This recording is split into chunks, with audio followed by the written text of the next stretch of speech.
Buenas tardes. Hoy, con la ayuda del Señor, queremos aprovechar este medio para meditar un poco juntos en la palabra de Dios.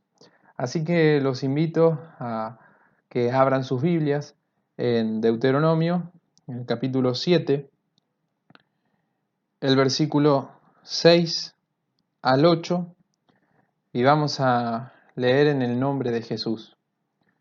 Dice Deuteronomio, capítulo 7, versos 6 al 8. Porque tú eres pueblo santo para Jehová tu Dios.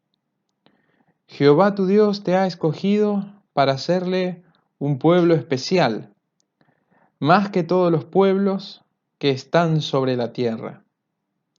No por ser vosotros más que todos los pueblos, os ha querido Jehová y os ha escogido, pues vosotros erais el más insignificante de todos los pueblos, sino por cuanto Jehová os amó y quiso guardar el juramento que juró a vuestros padres, os ha sacado Jehová con mano poderosa y os ha rescatado de servidumbre de la mano de Faraón, rey de Egipto.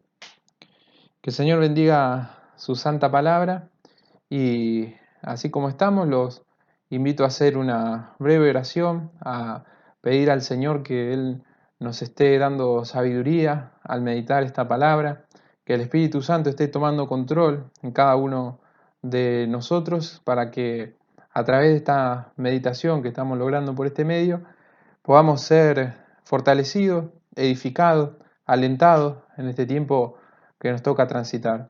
Sí.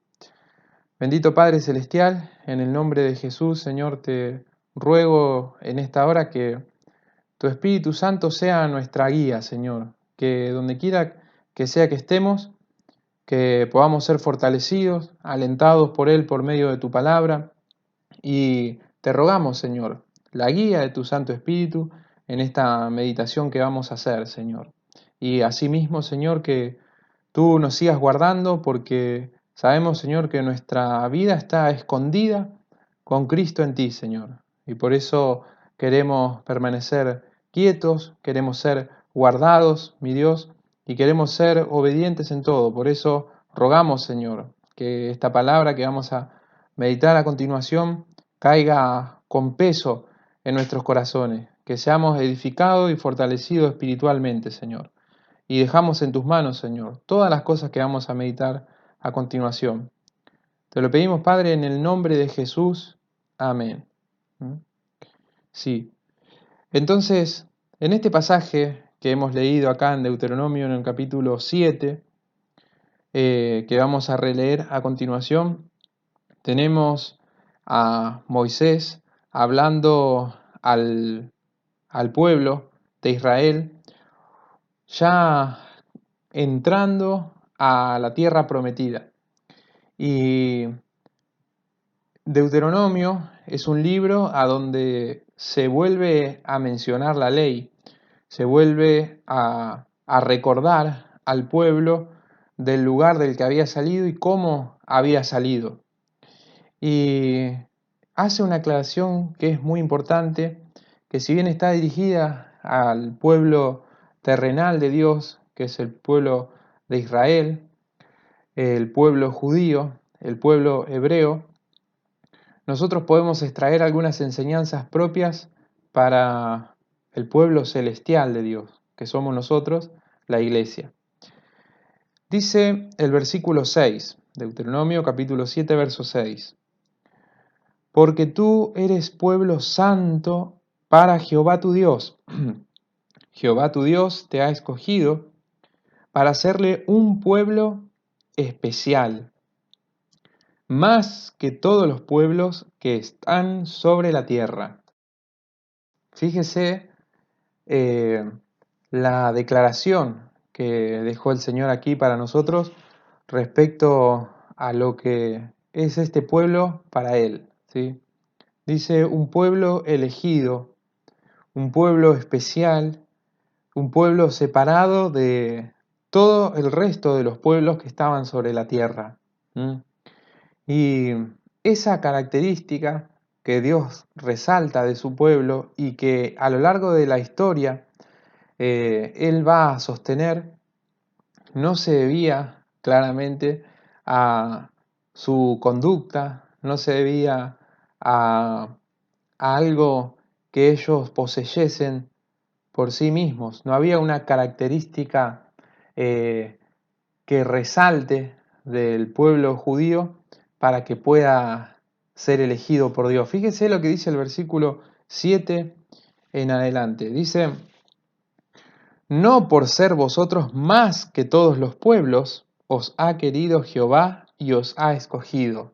Ve que Israel había sido elegido por sobre los otros pueblos que había en la tierra, pero no por una característica propia que ellos tuviesen, sino, dice acá, porque yo los amé.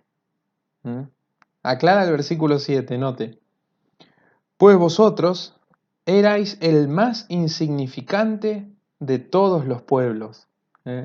Fíjese que no solamente ellos no tenían características sobresalientes respecto a los otros pueblos, sino que en comparación con el desarrollo de las otras civilizaciones, era un pueblo bastante precario, ¿sí? Piense que ellos ni siquiera estaban establecidos en la tierra. Para este entonces ya llevaban casi 40 años deambulando en el desierto, donde salieron millones de personas, ¿sí? Pero a la tierra prometida estaban llegando muchísimos menos.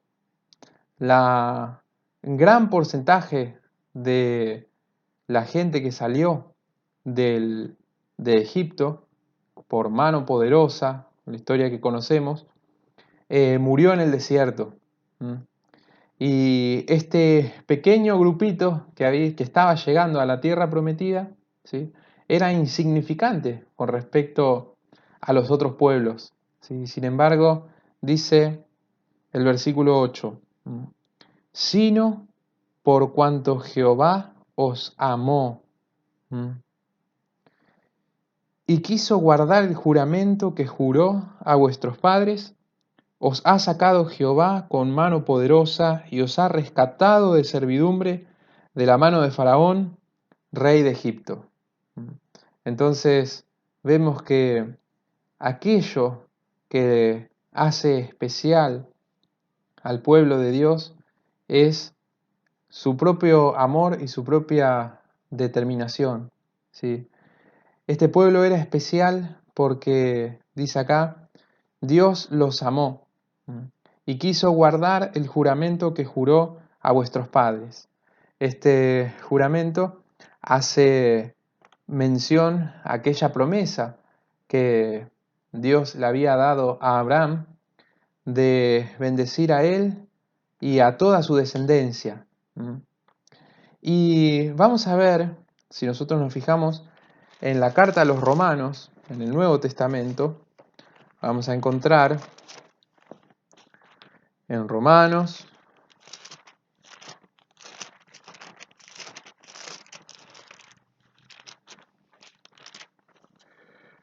sí, capítulo 9, sí, dice Romanos capítulo 9 y el verso 1 en adelante. Fíjese, dice el apóstol Pablo acá, verdad digo en Cristo, no miento, y mi conciencia me da testimonio en el Espíritu Santo, que tengo gran tristeza y continuo dolor en mi corazón, porque deseara yo mismo ser anatema, separado de Cristo, por amor a mis hermanos, los que son mis parientes según la carne. Fíjense, este era el quebranto que tenía el apóstol Pablo, siendo él judío de nacimiento.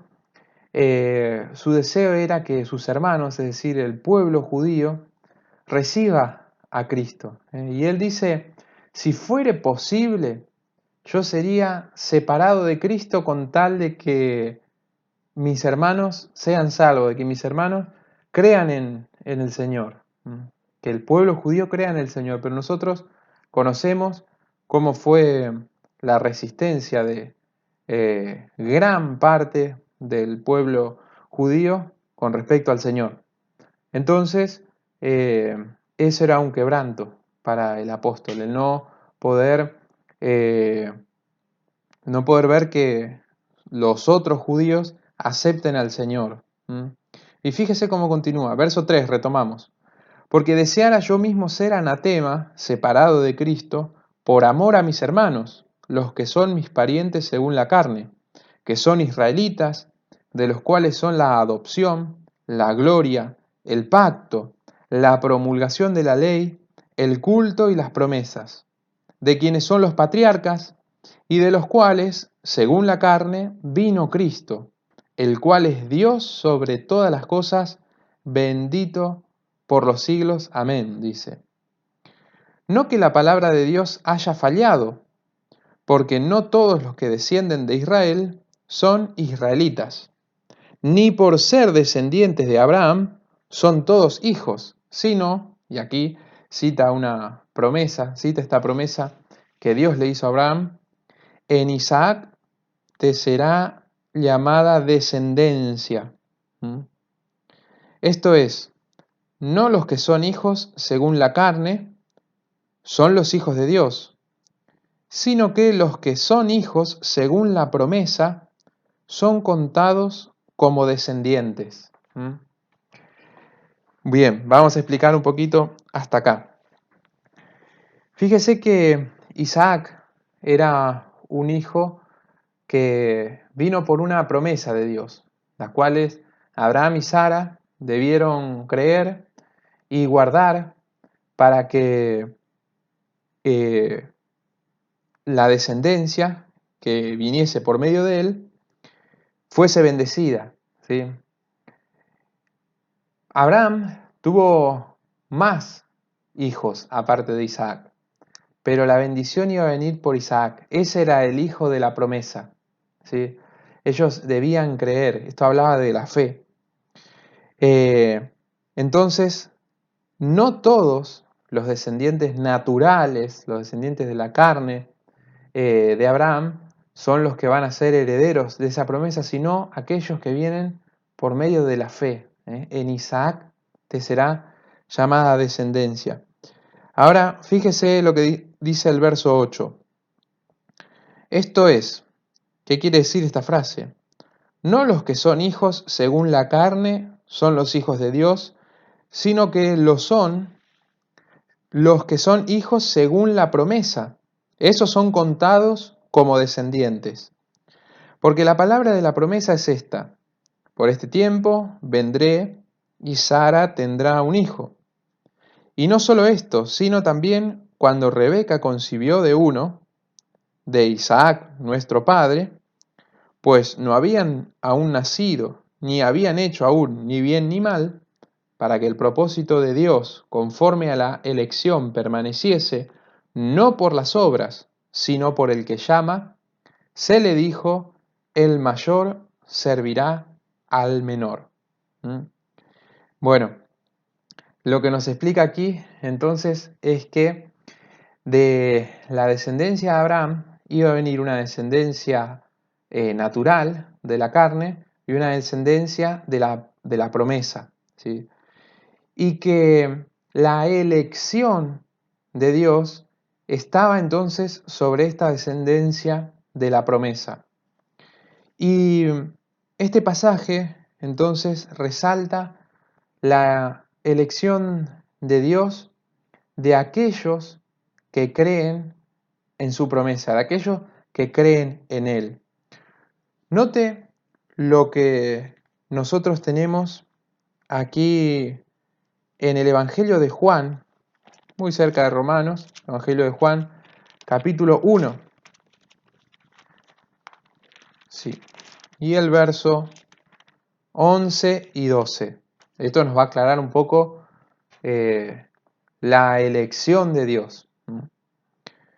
Dice Evangelio de Juan capítulo 1, verso 10 en adelante. En el mundo estaba, y el mundo por él fue hecho, pero el mundo no le conoció. ¿Mm? Fíjese aquí la palabra refiriéndose a Jesús. En su primer paso por la tierra, Él estaba en el mundo, transitó entre los hombres, ¿sí? Por ese mundo y por esos hombres que habían sido hechos por Él. ¿Mm? Sin embargo, dice, el mundo no le conoció. Esto, en cierta forma, es un reflejo de la situación espiritual del mundo hoy. ¿Mm? Porque hoy, a través del Evangelio, de la predicación de la palabra, Jesucristo sigue circulando, y hablando a los hombres por intermedio de sus instrumentos, en todos lados, en todo el mundo, todo el tiempo. El Señor se dirige a aquellos hombres que Él creó y que hasta hoy en su misericordia sostiene. ¿Mm? Pero dice, el mundo no le conoció. Hoy todavía el Señor está en su rechazamiento. ¿Mm? Pero dice el verso 11, a lo suyo vino, y los suyos no le recibieron. Como sabemos, Jesús vino como el Mesías prometido para el pueblo de Israel, para ser su rey, el rey de los judíos. Pero, dice, los suyos, los judíos, no le recibieron. Y atención acá al verso 12. Dice, pero a todos los que le recibieron, a los que creen en su nombre, les dio potestad de ser hechos hijos de Dios. Fíjese, dice que Él vino para los judíos, pero los judíos no le recibieron. Sin embargo, a los que sí le recibieron, ¿quiénes son? Aclara entre comas, a los que creen en su nombre. A esos Dios le dio potestad, le dio el derecho, le dio la facultad de ser hechos hijos de Dios.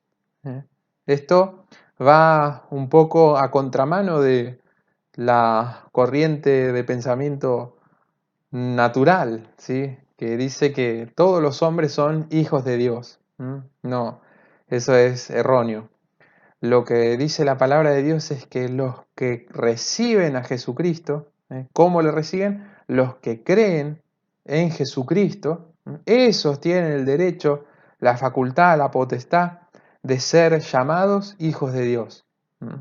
Y ahora, note el versículo 13. Esto es muy importante porque responde un poco a aquel pasaje que comenzamos viendo en Deuteronomio, de la elección. Dice el verso 13, los cuales, hijos de Dios, no son engendrados de sangre, ¿sí?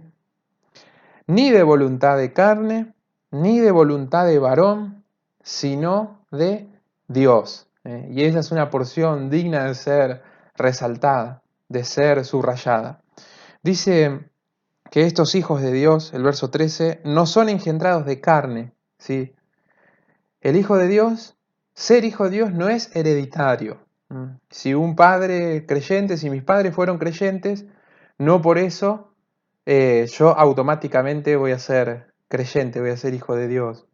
Voy a ser hijo de Dios desde el momento en que yo reciba a Jesucristo. Desde ese momento en adelante, cuando yo personalmente reconozco a Jesucristo como mi Señor, como mi Salvador, y le digo, Señor Jesús, reconozco que soy un pecador, que no soy nada y que necesito ser salvo por ti. Reconozco que tú moriste en la cruz por mí, y te ruego, te recibo en mi corazón. Te ruego que vengas a mi corazón. Bueno, en ese momento entonces se produce mi nuevo nacimiento, a pesar de que tal vez pasaron muchos años desde mi nacimiento natural de padres creyentes hasta ese momento. Pero desde ese momento entonces se produce el nuevo nacimiento, pasa a ser un hijo de Dios, un nacimiento espiritual. Dice que tampoco es de voluntad de carne. Eso quiere decir que yo reconozco mi necesidad y recibo a Jesucristo como Salvador, pero no por una, vamos a decir, por un deseo propio, no por una voluntad de mi carne, sino que fue el mismo Dios, por medio de su Espíritu Santo y la predicación de su palabra, que me convenció, me llevó y me puso de frente, cara a cara con el Señor Jesús. Y ahí el hombre, entonces convencido por el Espíritu Santo, por la gracia de Dios, por la predicación de su palabra, hace ese paso de fe. Ahora vamos a profundizar en ese detalle. Dice también que no son engendrados de sangre, ni de voluntad de carne, ni de voluntad de varón. Esto es algo que debemos tener muy presente porque a veces nosotros queremos presionar a alguien que no es creyente para que reciba a Cristo. Suele suceder con nuestros familiares, con nuestros amigos. Queremos convencer, queremos forzar a que reciba al Señor. Pero dice acá que no es de voluntad de varón, no es de voluntad de un ser humano, como decir, bueno, esta es mi voluntad, entonces que el otro acepte, ¿sí? O mismo si yo no fuese creyente y alguien viene y me presiona, tampoco por la voluntad de él yo voy a aceptar a Jesús, ¿sí? Sino aclara bien y lo deja bien detallado, sino de Dios, es la voluntad de Dios. Nosotros tenemos, como dice la palabra, al ser reyes y sacerdotes para Dios, tenemos la posibilidad de orar, de pedir a Dios por aquellas personas de nuestro entorno, para que el Espíritu Santo le quebrante, para que el Espíritu Santo le guíe al arrepentimiento.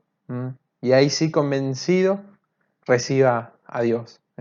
Pero no podemos presionar, ni tampoco podemos esperar que la persona algún día se dé cuenta, ni tampoco podemos esperar que sea hereditario, ¿sí? Sino que esto es por la voluntad de Dios. Somos entonces un pueblo especial, escogido por Dios, pero porque Él nos amó. Y por guardar esta promesa, ¿sí?, que Él hizo de bendecir por medio del creyente Abraham a todas las familias de la tierra. Así que hoy en día los hombres pueden recibir a Jesucristo por medio de la fe y ser salvos por ese medio. Es decir, no es que nosotros hicimos algo sobresaliente, ni existe, ni nació, ni va a nacer ningún hombre que va a hacer algo sobresaliente para ganar el favor de Dios, sino que es de Dios. Vamos rápidamente a la carta del apóstol Pablo a los Efesios, en el capítulo 2, sí,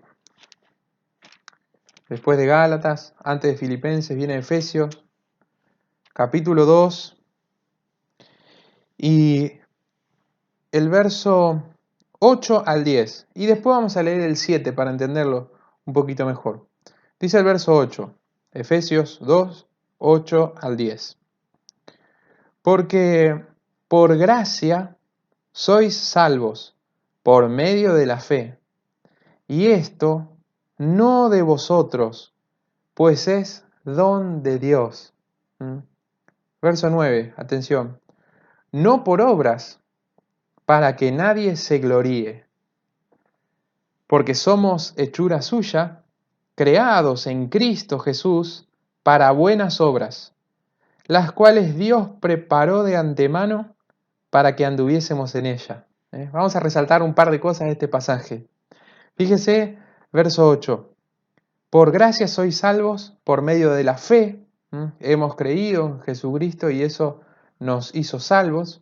Pero esa fe, dice el verso 8, no de vosotros, pues es don de Dios. Esta salvación que hemos recibido es gratuita, es un regalo de Dios. Y el verso 9 aclara, y el verso 7 después va a profundizar mucho más esto, ¿sí?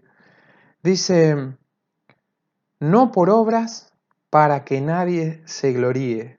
Fíjese que si esta salvación, si nosotros llegásemos a ser especiales delante de Dios por algo que hacemos, por algún don que tenemos, por alguna obra que realizamos, entonces podríamos gloriarnos, podríamos recibir gloria.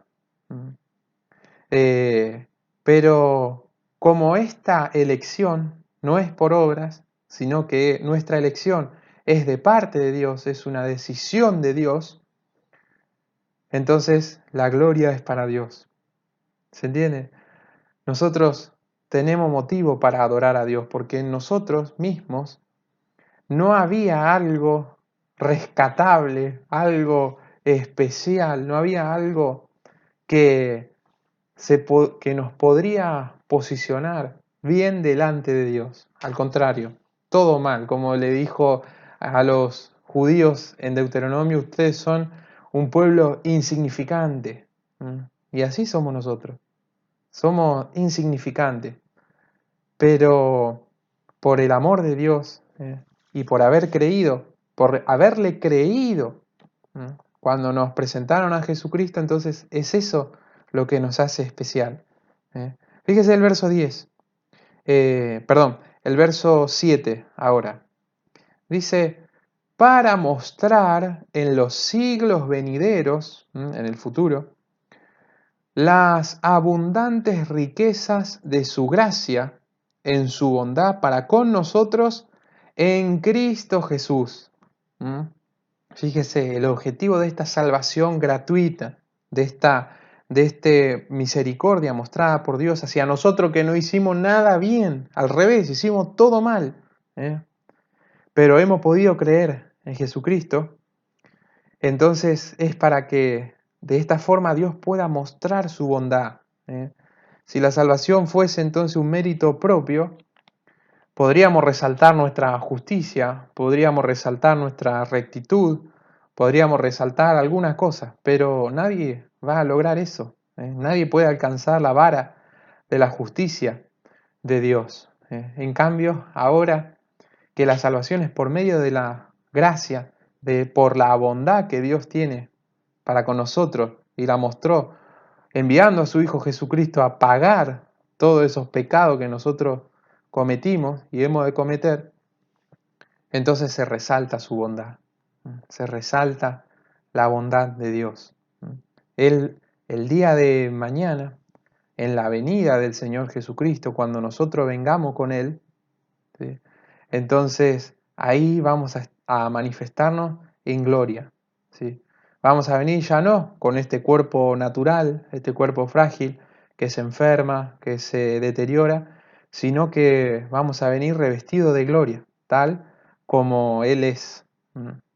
Y ahí entonces se va a manifestar la bondad en la gracia del Señor Jesús. Entonces, esta elección que estamos mencionando es una decisión de Dios. Pero note lo que dice acá, tanto el verso 7 como el verso 10. El verso 7 dice, en su bondad para con nosotros en Cristo Jesús. Y el verso 10 dice, porque somos hechura suya, creados en Cristo Jesús. Esto lo resalta el apóstol más de 30 veces en la epístola a los Efesios. Si usted lee, va a ver que dice en Cristo Jesús, en Él, ¿sí? En Cristo. Y esto lo resalta para que nosotros sepamos que aquello especial que nosotros tenemos, aquella elección, no es una elección en nosotros mismos. No es que Dios nos seleccionó a nosotros mismos. El elegido, el señalado de Dios es Jesús. Nosotros recibimos esta elección y recibimos todas las bendiciones espirituales y recibimos toda la herencia por estar en Cristo Jesús. No es algo personal, no hay algo destacable en cada uno de nosotros, sino que nuestra elección es en Cristo Jesús. Cuando vemos la historia del arca de Noé, se refleja esta elección, ¿sí? Las personas que fueron salvas no era porque supiesen nadar, ni era por algo, sino que fueron salvas porque estaban en el arca de Noé. Los que estaban en el arca se salvaron y los que estaban afuera se perdieron. Y acá ocurre igual. El que está en Cristo Jesús, el que recibe a Jesús como su Señor, como su Salvador, ese es salvo. Y por estar en el arca, entonces tiene todas las bendiciones. Por estar en Cristo tiene todas las bendiciones. ¿Sí? Ese es especial para Dios. Y el que no está en Cristo, ese ya ha sido condenado. Recuerde que el mundo entero ya ha sido condenado, ya está bajo condenación. Y este tiempo de gracia que tenemos es para que el hombre busque a Dios, como dice su palabra, buscad a Dios mientras pueda ser hallado. El hombre tiene este tiempo de gracia entonces para reconocer su pecado y para reconocer que Jesucristo es su Salvador. Y ahí entonces, al recibir a Jesús, pasa a ser un pueblo especial. Vamos a ver algunos detalles para ir cerrando nuestra meditación. En primer lugar, en 2 de Corintios, el capítulo 4. 2 de Corintios, capítulo 4, el verso 6 al 8. Dice, porque Dios, que mandó que de las tinieblas resplandeciese la luz, es el que resplandeció en nuestros corazones para iluminación del conocimiento de la gloria de Dios en la faz de Jesucristo. Note que en el interior de un creyente, en su interior, hermanos, Dios resplandeció. El hombre está entonces en oscuridad, está en tinieblas, pero Dios resplandece en los corazones de los creyentes. ¿Para qué? Para iluminación del conocimiento de la gloria de Dios en la faz de Jesucristo. Entonces, el deseo de Dios es que vayamos creciendo en el conocimiento de su gloria por medio de Jesucristo. Y todo eso está en nuestro interior, por tener la vida de Cristo, por haberle recibido a Él. Ahora, dice el verso 7. Dice el verso 7 entonces, pero tenemos este tesoro en vasos de barro, para que la excelencia del poder sea de Dios y no de nosotros, que estamos atribulados en todo, mas no angustiados, en apuros, mas no desesperados, perseguidos, mas no desamparados, derribados, pero no destruidos. Fíjese, este tesoro tan glorioso de la vida de Cristo, con todo lo que eso significa, está en este vaso de barro que habla de nuestro cuerpo físico, que se enferma, se lastima, se cansa, se deteriora. Pero dice el verso 7 que este vaso de barro débil, que somos nosotros, contiene un tesoro, que es la vida de Cristo. Y Dios lo determinó así, ¿para qué? Para que la excelencia del poder sea de Dios y no de nosotros. Esa es la intención de Dios, hermanos. Si nosotros somos elegidos de Dios, es porque somos débiles, porque somos frágiles, porque somos viles, porque no somos nada. Y en esa debilidad es donde da lugar a que se manifieste el poder de Dios. Lo que para nosotros es especial, lo guardamos, lo cuidamos. Si para nosotros algo es valioso, lo cuidamos. Y bueno, nosotros para Dios somos valiosos. Entonces Él nos cuida. Nuestra vida está guardada con Cristo en Dios. Somos valiosos para Él. ¿Cuál es el valor que nuestra vida tiene para Dios? La misma que la vida de su Hijo Jesucristo.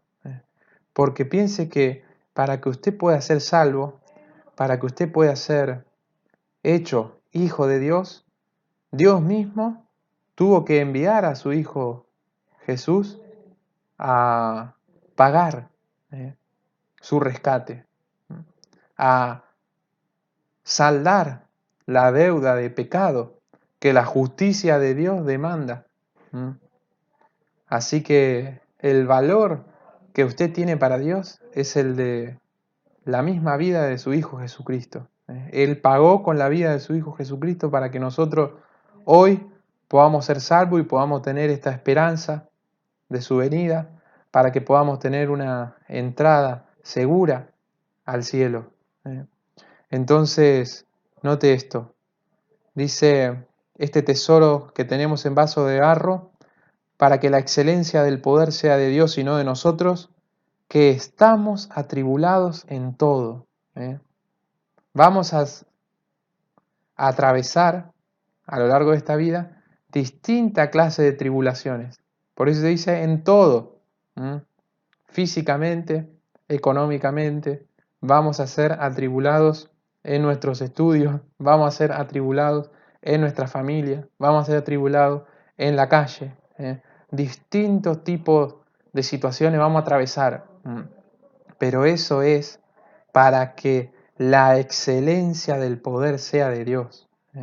Hermano, usted es un tesoro especial para Dios. En su interior, más allá de lo que usted haga, está la vida de Cristo. Y Dios no va a dejar que se estropee su vida.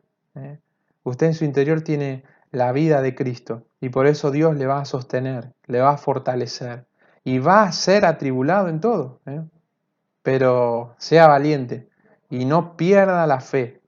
No pierda la fe. Acuérdese que usted para Dios tiene el valor de la vida de Jesucristo. Así que el Señor bendiga su palabra. No perdamos de vista ese vínculo que tenemos con Él por ese sacrificio, ¿sí?, tan caro que Él hizo por nosotros. Y reconozcámosle en todo. Por más que la situación recrudezca, por más que la situación se ponga más compleja, nuestro Dios y su amor para con nosotros es inalterable. Y vamos a permanecer guardados en sus manos a la espera de su regreso y a nuestro descanso glorioso en nuestra patria celestial. Que el Señor bendiga su santa palabra y le esté bendiciendo mucho a ustedes. Estamos en contacto, hermanos. Que el Señor les bendiga.